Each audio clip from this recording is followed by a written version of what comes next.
শুভ দুপুর। আমন্ত্রণ ব্যবসা বাণিজ্য আর অর্থনীতির সবশেষ সংবাদ ও বিশ্লেষণ নিয়ে নিউজ 24-এর নিয়মিত আয়োজন নিটল টাটা বিজনেস আওয়ারে। সাথে আছি আমি হোসাইন শাহাদাত। রবি থেকে বৃহস্পতিবার দুপুর 1টায় প্রচারিত হচ্ছে আমাদের এই অনুষ্ঠান। গোটা আয়োজনে দেশ বিদেশের ব্যবসা বাণিজ্যের সবশেষ খবর ছাড়াও থাকছে খবরের বিশ্লেষণ। এছাড়াও শেয়ার বাজার ও মুদ্রা বাজারের আপডেট সহ জানাবো আন্তর্জাতিক বাণিজ্যের হালচাল। মধ্যপ্রাচ্য জুড়ে সংঘাত ঠেকাতে ইরানের উপর নিষেধাজ্ঞা আরোপের সিদ্ধান্তে একমত হয়েছে ইউরোপীয় ইউনিয়ন। নিজেকে রক্ষায় সব করবে তেল আবিব, এমনটাই জানিয়েছে ইসরায়েলের প্রধানমন্ত্রী বেনিয়ামিন নেতানিয়াহু। ইরানও বলছে যে কোনো হামলার জন্য তাদের সেনাবাহিনী প্রস্তুত। এদিকে ফিলিস্তিন রাষ্ট্রের জাতিসংঘের সদস্যপদ নিয়ে নিরাপত্তা পরিষদে ভোটাভুটি হবে শুক্রবার। দর্শক, আপনারা জানেন মধ্যপ্রাচ্যের এই উত্তেজনার সবশেষ পরিস্থিতি নিয়ে আমাদের হাতে যে রিপোর্টটি আছে সেটি দেখব, কারণ এটি আসলে বাংলাদেশের জন্য অনেক বেশি গুরুত্বপূর্ণ। বাংলাদেশের বাণিজ্য, বহির্বাণিজ্য এবং আমদানি রপ্তানি বাণিজ্য সবকিছুর উপরে কিন্তু এর প্রভাব রয়েছে। আমরা শুরুতেই প্রতিবেদনটি দেখে আসতে চাই। ইসরায়েলের ড্রোন ও ক্ষেপণাস্ত্র হামলার পর মধ্যপ্রাচ্য জুড়ে বৃহত্তর সংঘাত এড়াতে ইরানের উপর নিষেধাজ্ঞা আরোপের সিদ্ধান্তে একমত হল ইউরোপীয় ইউনিয়নের নেতারা। বুধবার ব্রাসেলসে ইউভুক্ত 27 দেশের নেতাদের প্রথম বৈঠকে সিদ্ধান্তটি নেওয়া হয়। বৈঠকে ইউ নেতারা ইরানের হামলার নিন্দা জানান। সেই সাথে ইসরায়েলের নিরাপত্তার প্রতি নিজেদের প্রতিশ্রুতি পুনর্ব্যক্ত করে লেবানন সহ সব পক্ষকে উত্তেজনা এড়ানোর আহ্বানও জানান তারা। এরই মধ্যে বুধবার নিজেদের রক্ষায় ইসরায়েল প্রয়োজনীয় সবকিছু করবে বলে জানিয়েছেন দেশটির প্রধানমন্ত্রী বেনিয়ামিন নেতানিয়াহু। আর ইরানের প্রেসিডেন্ট ইব্রাহিম রাইসিও হুঁশিয়ারি দিলেন, ইসরায়েল সবচেয়ে ক্ষুদ্র আগ্রাসন চালানোর সিদ্ধান্ত নিলেও বড় পরিসরেই দেয়া হবে পাল্টা জবাব। অপারেশন ট্রু প্রমিস একটি সীমিত পদক্ষেপ ছিল, বড় পরিসরের নয়। যদি এটি বড় আক্রমণ হতো তবে ইহুদিবাদী রাষ্ট্রটি দেখতে পেত যে কিছুই অবশিষ্ট নেই তাদের। এদিকে চলমান অস্থিরতার মধ্যেই ফিলিস্তিন রাষ্ট্রের জাতিসংঘের সদস্যপদ নিয়ে নিরাপত্তা পরিষদে ভোটাভুটি অনুষ্ঠিত হবে শুক্রবার। এর আগে 2011 সালে সদস্য রাষ্ট্র হওয়ার জন্য প্রথমবারের মতো আবেদন করেছিলেন ফিলিস্তিনিরা, তবে বারবার যুক্তরাষ্ট্রের ভেটোর কারণে পাওয়া হয়নি স্বীকৃতি। নিবির আমিন, নিউজ 24। এদিকে মধ্যপ্রাচ্যে ইরান ইসরায়েল সংকটের দিকে নজর রাখতে মন্ত্রী সচিবদের নির্দেশনা দিয়েছেন প্রধানমন্ত্রী শেখ হাসিনা। সংকট দীর্ঘমেয়াদী হলে জ্বালানি ও বিদ্যুৎ সহ সংশ্লিষ্ট খাতগুলোকে আগে থেকেই প্রস্তুতি নেওয়ার নির্দেশ দিয়েছেন সরকার প্রধান।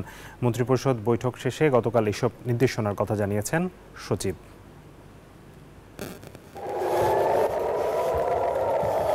ইরানের কনসুলেটে ইসরায়েলের হামলার রেশ ধরে ইরানের পাল্টা হামলায় উত্তপ্ত মধ্যপ্রাচ্য। জ্বালানির অন্যতম প্রধান এই উৎসে সংকট বাড়লে ক্ষতির মুখে পড়বে বিশ্ব অর্থনীতি। অর্থনৈতিক চ্যালেঞ্জে থাকা বাংলাদেশের মতো দেশগুলো পড়বে বড় সংকটে। এই প্রসঙ্গ গুরুত্ব পেয়েছে মন্ত্রিসভা বৈঠকেও। এই সংকট দীর্ঘমেয়াদী হলে এর প্রভাব মোকাবেলায় মন্ত্রী ও সচিবদের প্রস্তুতি নিতে বলেছেন প্রধানমন্ত্রী শেখ হাসিনা। বিশেষ করে বিদ্যুৎ, জ্বালানি, কৃষি ও খাদ্য সেক্টরে এর প্রভাব পড়তে পারে। এক্ষেত্রে প্রস্তুতির রিপোর্ট শিগগিরই প্রধানমন্ত্রীকে জানাতে বলা হয়েছে। মিডল ইস্টে যে এখন বাস্তবতা তৈরি হচ্ছে সেটি দিকে নজর রাখার জন্য সর্বশ্রেষ্ঠ সকলকে ঘটনা প্রবাহ দিকে নজর রাখতে এবং যদি দীর্ঘমেয়াদী হয় তখন যে সম্ভাব্য পরিস্থিতি হতে পারে, বিভিন্ন সেক্টরে যে ইম্প্যাক্ট পড়তে পারে সেটি যেন সংশ্লিষ্ট সেক্টর থেকে এক্সারসাইজ করে প্রস্তুত করে এবং এটি মোকাবেলার জন্য যেন তারা পরিকল্পনা গ্রহণ করে প্রস্তুতি নিয়ে রাখতে বলেছেন সকলকে। মন্ত্রিসভায় মহেশখালী সমন্বিত উন্নয়ন কর্তৃপক্ষ আইন 2024-এর খসড়ার নীতিগত অনুমোদন হয়েছে। এর মাধ্যমে জোর দেওয়া হয়েছে অর্থনৈতিক অঞ্চলের কার্যক্রম শৃঙ্খলার মধ্যে আনার উপর। এই অথরিটির মূল কাজটা হবে ওই নির্ধারিত এলাকায় একটি মাস্টার প্ল্যান করে সেই মাস্টার প্ল্যানে বাস্তবায়ন, ভূমি ব্যবহারের মাস্টার প্ল্যান, এবং সেই মাস্টার প্ল্যান অনুযায়ী যাদেরকে ভূমি দেওয়া হবে তারা যেন যথাযথভাবে কাজ করে সেটি করে, এবং এখানে মূল লক্ষ্য থাকবে বিদেশি বিনিয়োগ করা এবং একটা হাব, ডেভেলপমেন্ট হাব হিসেবে তৈরি করা যাতে করা যেতে পারে। মন্ত্রিসভায় প্রধান নির্বাচন কমিশনার এবং অন্যান্য কমিশনার আইন 2024-এর খসড়ার নীতিগত অনুমোদনও হয়েছে। রিঅ্যাক্টিভ না, আমরা যেন প্রোঅ্যাক্টিভ হই। শানাজ ইয়াসমিন, নিউজ 24, ঢাকা। দর্শক, আগেই বলেছিলাম মধ্যপ্রাচ্যের সংকট কিন্তু তীব্র থেকে তীব্রতর হচ্ছে। আমরা জানি ইউক্রেন রাশিয়া যুদ্ধের ফলে আসলে গত 1.5 থেকে 2 বছর ধরে বিশ্ব অর্থনীতিতে যেই টালমাটাল অবস্থা, তার প্রভাবে কিন্তু বাংলাদেশেও এর নেতিবাচক প্রভাব আমরা দেখেছি। মূল্যস্ফীতি চরমে পৌঁছেছে। সব কিছু মিলিয়ে ডলার সংকট, সব কিছু মিলিয়ে আসলে যেখানে পরিস্থিতি আসলে কিছুটা ভালোর দিকে যাচ্ছিল বলে মনে হচ্ছিল, সেই সময়ে মধ্যপ্রাচ্যের এই সংকট কিন্তু আবারও উদ্বেগের কারণ হয়ে দাঁড়িয়েছে, যেখানে ব্যবসায়ীরা কিন্তু উদ্বিগ্ন তাদের ব্যবসার খরচ বেড়ে যাওয়ার বিষয়ে। এইসব বিষয় নিয়ে আমরা আজকে আলোচনা করতে চাই। আমাদের সাথে যুক্ত হয়েছেন বিজিএম এর পরিচালক ও ঢাকা চেম্বারের সাবেক সভাপতি শামস মাহমুদ। জনাব শামস মাহমুদ, আপনাকে স্বাগত জানাচ্ছি। ধন্যবাদ। শামস মাহমুদ, আমরা মাত্র ঈদুল ফিতর পার করলাম। আমরা একটি খুশির যে উপলক্ষ ছিল সেটি কিন্তু শেষ হতে না হতেই আবারও আমাদের দুশ্চিন্তার কারণ হয়ে দাঁড়িয়েছে মধ্যপ্রাচ্যের এই উত্তেজনা এবং সংকট। এবং ইরান যেই হামলা চালিয়েছে সেটি কিন্তু তারা যথেষ্ট তাদের সেই হামলার পক্ষে অবস্থান, এবং তারা কিন্তু আবারও হামলা চালানোর ব্যাপারে হুঁশিয়ারি দিয়েছে। ইসরায়েল পাল্টা হুঁশিয়ারি দিচ্ছে। এই পরিস্থিতিতে যেখানে অন্যান্য দেশ, রাশিয়া তাদের যুদ্ধজাহাজ ভূমধ্যসাগরে পাঠিয়েছে, এই যে একটি বহুমুখী একটি সংকট তৈরি হচ্ছে, এটি যদি দীর্ঘমেয়াদী হয় বা যুদ্ধে রূপ নেয়, তার প্রভাব আসলে বাংলাদেশের অর্থনীতি এবং বাংলাদেশের ব্যবসা বাণিজ্যে কেমন পড়তে পারে? আপনারা কি আশঙ্কা করছেন? ধন্যবাদ আপনাকে। এখানে যেটা হয়েছে যে আমাদের যে ব্যবসা, যে অর্থনীতি, এটা বাংলাদেশ এখন যে জায়গায় দাঁড়িয়ে আছে, এটা একটা গ্লোবালাইজড ইকোনমি। আমরা গ্লোবাল সাপ্লাই চেইনের কিন্তু পার্ট। এখানে আরএমজি সেক্টর থেকে শুরু করে অন্য যে সেক্টর গুলো আছে সবার কিন্তু সম্পৃক্ততা আছে। তো আমরা দেখেছিলাম যে ইউক্রেন রাশিয়া যুদ্ধে স্পেশালি সাপ্লাই চেইন ডিসরাপশন, যে র মেটেরিয়াল গুলো, ধরেন ইলেকট্রনিক্স কম্পোনেন্ট, এখানে যেমন আমরা জানি যে বাংলাদেশে অনেকগুলো নতুন ইলেকট্রনিক ফ্যাক্টরি, অ্যাসেম্বলি প্লান্ট গড়ে উঠেছে, কিন্তু ওনারা কিন্তু তারপর মোবাইল ফোন অ্যাসেম্বলি প্লান্ট গড়ে উঠেছে। তো ওনারা কিন্তু তখন ওই যে সাপ্লাই চেইনের একটা ধাক্কায় আমরা যেটা দেখলাম যে ওদের কস্ট অফ প্রোডাকশন বেড়ে গেল, তারপর ওদের দাম বেড়ে গেল। যখন দাম বেড়ে গেল, ওনারা কিন্তু লোকালি বেচার জন্য ফ্যাক্টরি গুলো করেছিল, মেইন এইম ছিল পরে এক্সপোর্টের দিক থেকে। কিন্তু যেটা আনফরচুনেট যেটা দেখা গেল যে দাম এতই বেড়ে গেল যে বাইরে থেকে ইম্পোর্টের যে হ্যান্ডসেট গুলো ছিল দাম কম ছিল। তো ওনারা যেমন একটা ব্যবসা ধাক্কা খেলো।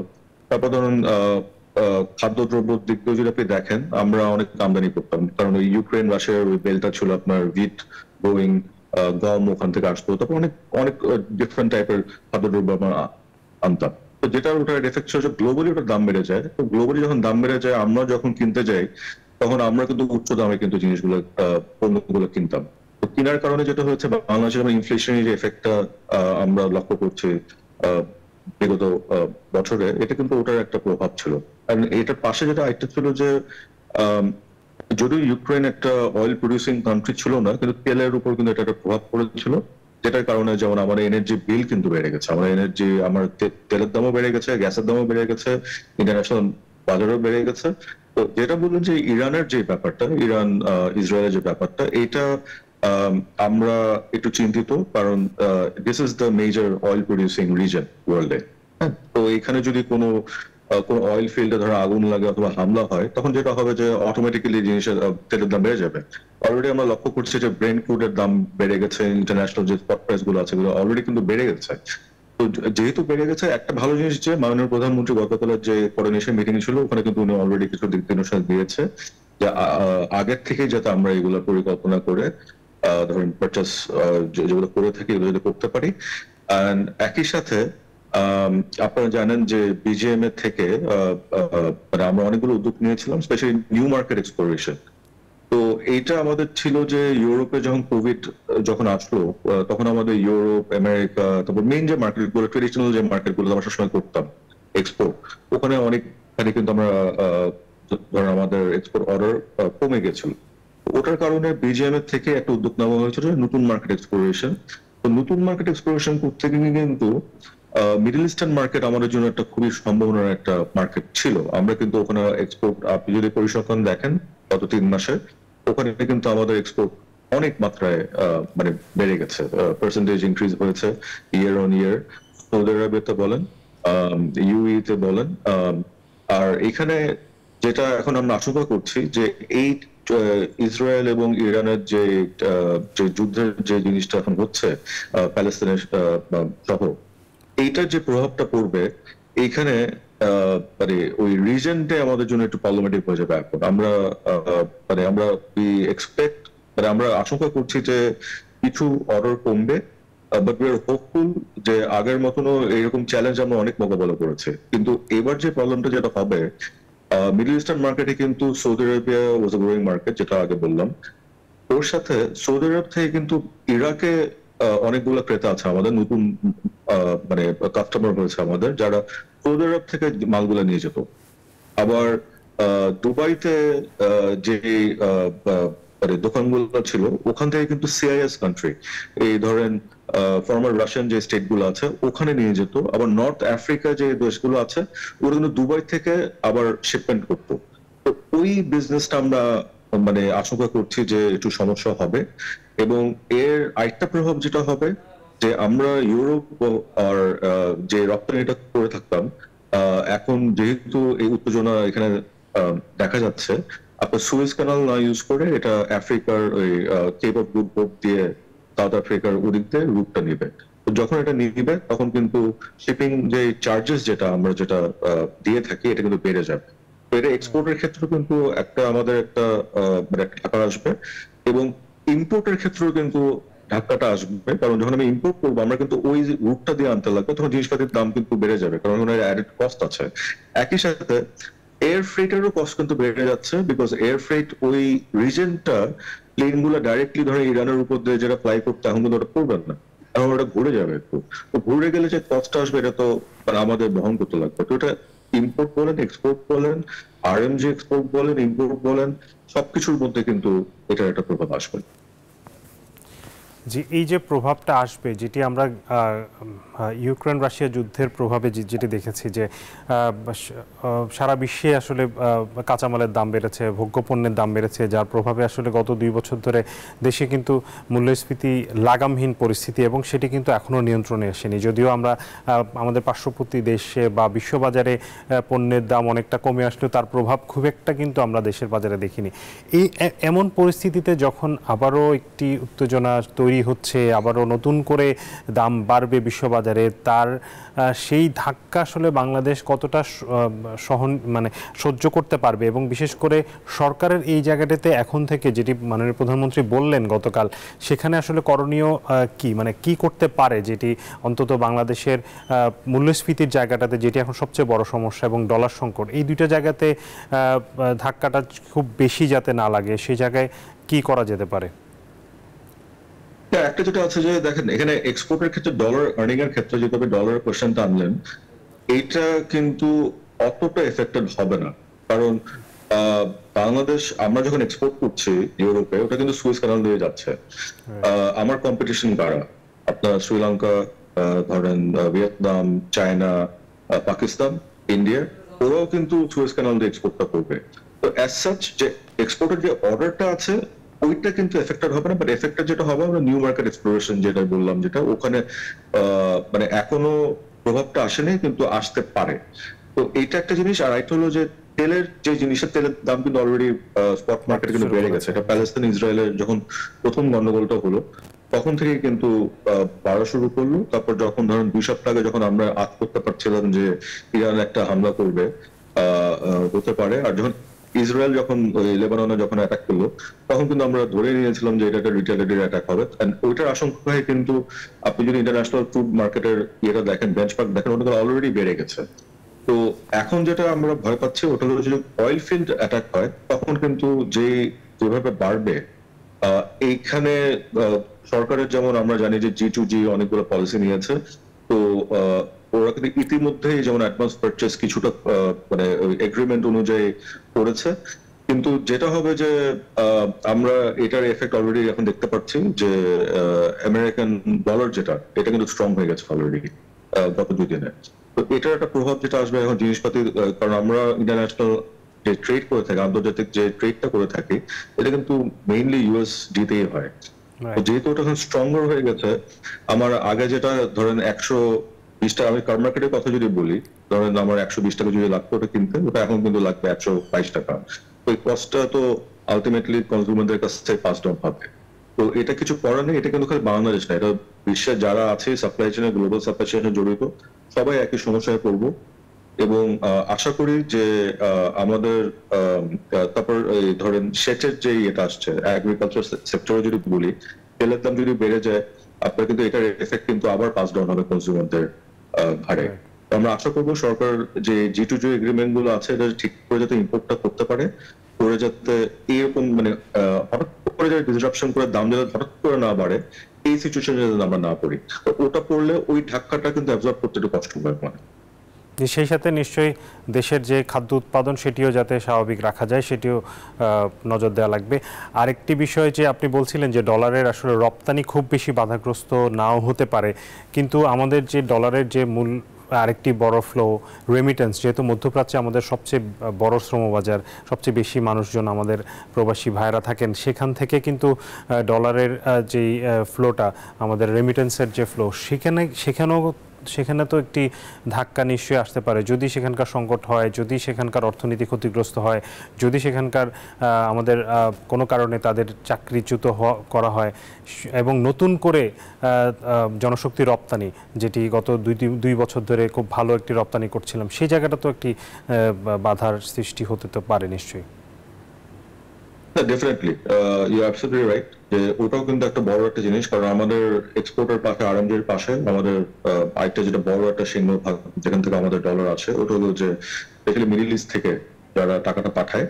কিন্তু এটা অবভিয়াসলি যদি এখানে সিচুয়েশন আর কন্ট্রোল হয়ে যায় তখন কিন্তু এখানে একটা আমরা আশা করি না আমরা দেখবো মানে ওই পরিস্থিতিতে যাতে না যায়, কিন্তু হলে যেটা হবে যে এটা রেমিটেন্স উইল বি এফেক্টেড। কিন্তু এখানে আরেকটা যেটা বাংলাদেশ সরকার যেটা করছে, মিডল ইস্টে তো আছে আমাদের একটা এস্টাবলিশ মার্কেট আছে, বাংলাদেশ সরকার কিন্তু গতকাল যদি দেখেন আপনি যে G2G এগ্রিমেন্ট করে ব্রুনেইতে নতুন একটা উদ্যোগ নিয়েছে আমাদের এক্সপেক্টেড ওয়ার্কারদেরকে পাঠানোর জন্য। আবার মালয়েশিয়া, তারপর ধরেন সাউথ কোরিয়া, ওনারাও কিন্তু নতুন মার্কেট এক্সপ্লোর করছে যে কনসেন্ট্রেশন যাতে এক জায়গায় না হয়। তো আশা করি যে এসব পদক্ষেপ যদি নেয় যেগুলো নেওয়া হয়েছে এটা কিছুটা করে স্টেবিলাইজ করবে, কিন্তু আনফরচুনেটলি যদি মিডল ইস্টের সিচুয়েশন আউট অফ হ্যান্ড হয়ে যায়, যেটা আমরা আশা করব হবে না, এটা ডেফিনেটলি একটা প্রভাব পড়বে। জি অবশ্যই। আমি আরেকটি বিষয় একটু জানতে চাই যে বর্তমানে যেই রপ্তানির পরিস্থিতি, আপনি যেহেতু তৈরি পোশাক রপ্তানির সাথে আছেন, এই মুহূর্তে রপ্তানির পরিস্থিতি কেমন এবং বাংলাদেশের কারখানাগুলোতে কেমন অর্ডার রয়েছে এবং সামনের দিনে যেই রপ্তানি আগামী কয়েক মাসের যদি ফোরকাস্ট আপনাকে করতে বলি? না, অর্ডার তো এখন দেখেন, এখন মিডল ইস্টের যে অবস্থা, তারপর ডলার হঠাৎ করে স্ট্রং হয়ে গেল। আমরা আশা করছিলাম যে আমেরিকাতে ধরেন ইনফ্লেশন একটু কমেছে, কিন্তু যেটা দেখা গেল যে ইনফ্লেশন ওইভাবে কমেনি, যেটার কারণে ওদের ফেডারেল রিজার্ভ ইন্টারেস্ট রেটটা কমাতে পারছে না। তো উল্টা এটা বিপরীত যেটা দেখছি যে আপনার ডলার স্ট্রেংথেন হচ্ছে। তো এটা যখন হবে তখন তো কনজাম্পশন ওখানে কমবে। কিন্তু on the other hand UK যদি ডাটা দেখেন আপনি গত 3 মাসে, ওখানে কিন্তু আবার মানে আপনার ইনফ্লেশন যদিও আছে, মানে কিছুটা হলেও কমেছে, কিন্তু ওই পোশাকের চাহিদা কিন্তু বেড়ে গেছে ওখানে, ওখানে কিন্তু সেল ভালো হচ্ছে। তো সবকিছু মিলিয়ে ধরেন মানে বাংলাদেশ এখন যে পর্যায়ে আমরা আছি, আমাদের এখানে গ্রিন ফ্যাক্টরির যে রেভলিউশনটা হচ্ছে সবকিছু নিয়ে, এখানে অর্ডার আছে, কিন্তু যেটা হলো যে এখানে ম্যাক্সিমাম যারা আছে, আপনার ম্যাক্সিমাম যে ফ্যাক্টরি গুলো যারা আমরা এখানে কাজ করছি, আমাদের কিন্তু এখনো কিন্তু ফুল গ্যাস সরবরাহ পাচ্ছি না। আমরা কিন্তু অলমোস্ট 70% ক্যাপাসিটি, 50 to 70% ক্যাপাসিটিতে রান করছে। তো এইসব সমস্যা কিন্তু আমরা ফেস করছি। তো যেহেতু আমরা 100% ক্যাপাসিটি রান করতে পারছি না, এখানে ওয়ার্কিং ক্যাপিটালের আমাদের সমস্যা হচ্ছে। কিন্তু আশা করি যে সরকার যে উদ্যোগগুলো নিয়েছে এগুলো যদি ঠিক করে বাস্তবায়ন করতে পারে, স্পেশালি আমার যদি জ্বালানির যে সাপ্লাই যেটা, এটা যদি ঠিক করে দিতে পারে, তাহলে কিন্তু যে অর্ডারের যে প্রভাব আমরা দেখছি যেটা, ওটা কিন্তু ভালো থাকবে। আর আরেকটা জিনিস যেটা হলো যে আমরা একটা নতুন একটা জিনিস এখন দেখতে পাচ্ছি যে ক্লাইমেট চেঞ্জের যে এফেক্ট, এটা কিন্তু আমরা ব্যবসা বাণিজ্য যখন কথা বলি আমি যদি বলি না, যেমন এখানে এক্সট্রিম হিটের যে ব্যাপার যেটা, হ্যাঁ, এক্সট্রিম হিট যখন হয় তখন কিন্তু আমাদের কারণ ওয়ার্কিং কন্ডিশন যেখানে কাজ করছে শ্রমিকরা ওখানে যাতে সহনীয় পর্যায়ে যাতে টেম্পারেচারটা থাকে আমাদের তখন কষ্টটা বেড়ে যায়। তারপরে ধরো হাইড্রেশনের ব্যাপার আছে, ওদের হেলথ সেফটির ব্যাপার আছে। তো এগুলোর জন্য কিন্তু অ্যাডেড কস্ট এখন বেড়ে যাচ্ছে, যেটা আগে কিন্তু আমরা এইভাবে লক্ষ্য করিনি, কিন্তু ইদানিং আমরা লক্ষ্য করছি যে এটার পাশাপাশি এইসব চ্যালেঞ্জ গুলো কিন্তু এখন এখানে ডুবে যাচ্ছে। তো সব মিলিয়ে চ্যালেঞ্জ থাকবে, কিন্তু আশা করি বিগত দিনে যেভাবে আমরা চ্যালেঞ্জ মোকাবেলা করেছি স্পেশালি বিজিএম এর থেকে আমরা ইন্ডাস্ট্রিকে সামনের দিকে নিয়ে যাবো। অবশ্যই আমরাও আশা করছি যে আসলে এই সামনের দিনে যে চ্যালেঞ্জ, যে শঙ্কা তৈরি হয়েছে সেটি খুব বেশি গভীর হবে না, এবং যদি হয়ে থাকে সেক্ষেত্রে আমরা অতীতের মতো আবারও আপনি যেটি বলছিলেন নিশ্চয়ই সেই চ্যালেঞ্জ মোকাবেলা করবে। আপনাকে অসংখ্য ধন্যবাদ জনাব শামস মাহমুদ আমাদের সাথে সময় দেওয়ার জন্য। দর্শক, এতক্ষণ আমরা আলোচনা করছিলাম মধ্যপ্রাচ্যের যে সংকট, সেই সংকটে বাংলাদেশে কি প্রভাব পড়তে পারে এই বিষয়ে কথা বলছিলেন ব্যবসায়ী এবং বিজিএম এর পরিচালক শামস মাহমুদ। এবারে চলে যাচ্ছি অন্যান্য সংবাদে। চীন ভ্রমণে বাংলাদেশিদের আগ্রহ দিন দিন বাড়ছে, তাই সহজ করা হচ্ছে ভিসা প্রক্রিয়াও, একথা জানিয়েছেন চীনের রাষ্ট্রদূত ইয়াও ওয়েন। সকালে চীনা ভিসা আবেদন কেন্দ্র উদ্বোধন করে তিনি বলেন, দুই দেশের যোগাযোগ আরও বাড়াতেই এই উদ্যোগ নিয়েছে চীন সরকার। এখন থেকে চীন ভ্রমণে ইচ্ছুক বাংলাদেশি নাগরিকদের অনলাইনে ভিসা ফর্ম পূরণের পর আবেদন করতে হবে এই ভিসা সেন্টারে। বনানীর প্রাসাদ ট্রেড সেন্টারের এই কেন্দ্র থেকেই ফেরত দেওয়া হবে আবেদনকারীদের পাসপোর্ট। উদ্বোধন করেন চীনের রাষ্ট্রদূত। এই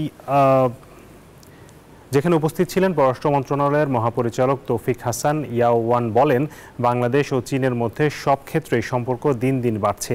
এই নতুন স্মার্ট ভিসা সেন্টারের মাধ্যমে চীনা ভিসা পাওয়ার প্রক্রিয়া আরও সহজ হবে। বাংলাদেশের সাধারণ পাসপোর্টধারীরা এখানে গিয়ে ভিসার আবেদন জমা দিতে পারবেন।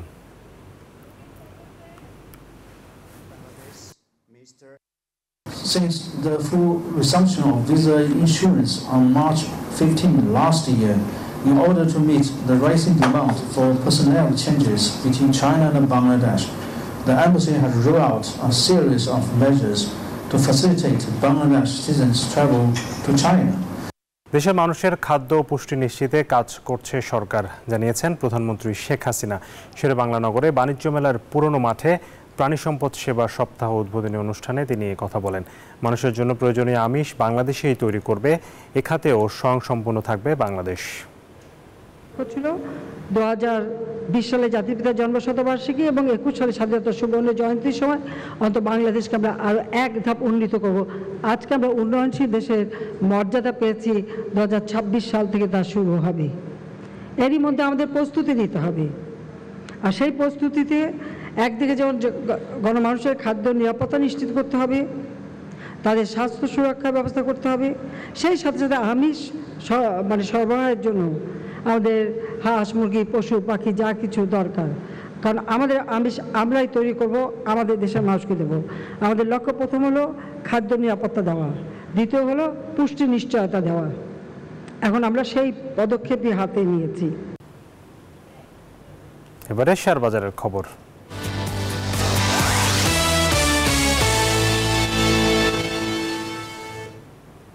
অব্যাহত দরপতন চলছে দেশের পুঁজিবাজারে। সপ্তাহের শেষ দিনেও বড় ধরনের পতন হয়েছে ঢাকার পুঁজিবাজারে। এই মুহূর্তে সবশেষ লেনদেন পরিস্থিতি জানতে আমরা যাচ্ছি ঢাকা স্টক এক্সচেঞ্জের ওয়েবসাইটে। আমরা যদি দেখি ঢাকা স্টক এক্সচেঞ্জের এই মুহূর্তে যেটি বলছিলাম যে 82 পয়েন্ট বেড়েছে প্রধান সূচক DSEX ইন্ডেক্স, অবস্থান করছে 5680 পয়েন্টে। টানা ঈদের পর থেকে কিন্তু টানা দরপতন আমরা দেখছি, এবং সেই ধারাবাহিকতায় আজ ডিএসসি সরিয়া ইন্ডেক্সও 17 পয়েন্টের বেশি কমেছে, DS30 কমেছে 23 পয়েন্টের মতো। এই মুহূর্তে লেনদেন হয়েছে 368 কোটি টাকা এখন পর্যন্ত লেনদেন হয়েছে। লেনদেনে অংশ নেওয়া কোম্পানিগুলোর মধ্যে দাম বেড়েছে মাত্র 22টির, কমেছে 347টির, এবং অপরিবর্তিত রয়েছে 24টি কোম্পানির শেয়ারের দর। দর্শক, পুঁজিবাজারের পর আমরা জানাতে চাই মুদ্রা, স্বর্ণ ও রূপার বাজারের আপডেট ও দরদাম। শুরুতেই মুদ্রা বাজার পরিস্থিতি।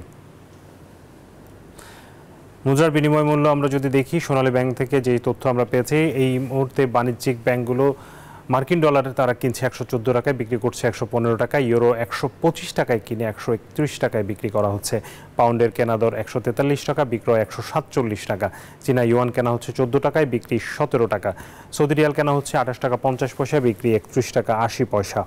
ভারতীয় রুপি 1 টাকা 41 পয়সা ক্রয় মূল্য, বিক্রয় মূল্য 1 টাকা 47 পয়সা। মুদ্রার পর স্বর্ণের দরদাম জানাবো। বাংলাদেশ জুয়েলার্স অ্যাসোসিয়েশন থেকে পাওয়া তথ্য মতে এই মুহূর্তে রেকর্ড দামে বিক্রি হচ্ছে স্বর্ণ দেশের বাজারে।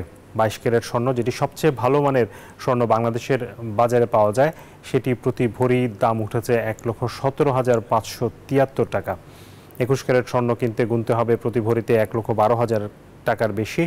18 ক্যারেট স্বর্ণের দাম পড়ছে 96,228 টাকা এবং সনাতন স্বর্ণ কিনতে গুনতে হবে 80,000 টাকারও বেশি প্রতি ভরিতে। রূপার দরদাম জানাতে চাই। দর্শক, স্বর্ণের দাম বাড়লেও রূপা কিন্তু অপরিবর্তিত দামেই পাওয়া যাচ্ছে। 180 টাকা প্রতি গ্রাম 22 ক্যারেট যে রূপা, সেটি ভরিতে যেটি পড়ছে 2,098 টাকা। 21 ক্যারেট রূপার দাম পড়ছে 2,005 টাকা। 18 ক্যারেটের দাম পড়ছে 1,714 টাকা এবং সনাতন রূপা 1,282 টাকায় কিনতে পাওয়া যাচ্ছে।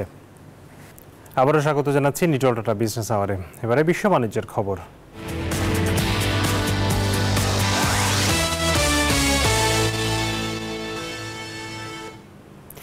মেডিকেল ডিভাইস বিক্রি বেড়ে যাওয়ায় প্রত্যাশিত মুনাফাকে ছাড়িয়ে গেছে বহুজাতিক ওষুধ ও মেডিকেল ডিভাইস প্রস্তুতকারক কোম্পানি জনসন অ্যান্ড জনসনের মুনাফা। এ সময়ে কোম্পানির মোট আয় প্রাক্কলনের সঙ্গে সামঞ্জস্যপূর্ণ ছিল বলে জানিয়েছে যুক্তরাষ্ট্রের নিউ জার্সি ভিত্তিক কোম্পানিটি।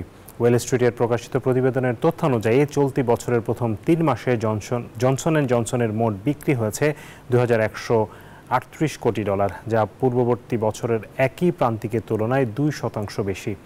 গেল প্রান্তিকে কোম্পানিটির নিট আয় হয়েছে $535 কোটি, যেখানে 2023 সালের প্রথম প্রান্তিকে জনসন অ্যান্ড জনসনের নিট লোকসান $49 কোটি 10 লাখ ছিল।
প্রবল বৃষ্টিতে ভাসছে সংযুক্ত আরব আমিরাতের দুবাই। রেকর্ড পরিমাণ বৃষ্টির কারণে অচলাবস্থা দেখা দিয়েছে বিশ্বের অন্যতম ব্যস্ত দুবাই বিমানবন্দরে।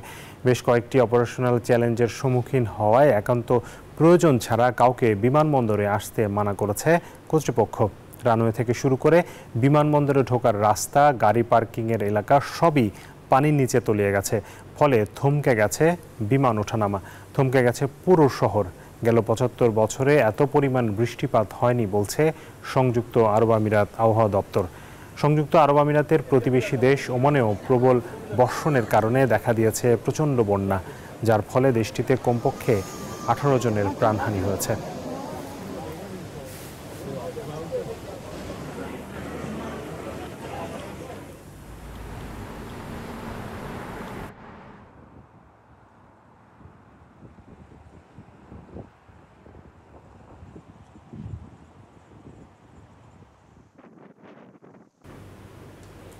দর্শক, এই ছিল নিটল টাটা বিজনেস আওয়ারের আজকের আয়োজনে। ব্যবসা বাণিজ্যের সবশেষ খবর ও খবরের বিশ্লেষণ জানতে চোখ রাখুন রবি থেকে বৃহস্পতিবার দুপুর 1টায় বিজনেস আওয়ারে। এছাড়া রাত 9টায় বিজনেস এক্সপ্রেস দেখার আমন্ত্রণ জানিয়ে এখানে শেষ করছি। এতক্ষণ সাথে থাকার জন্য ধন্যবাদ সবাইকে।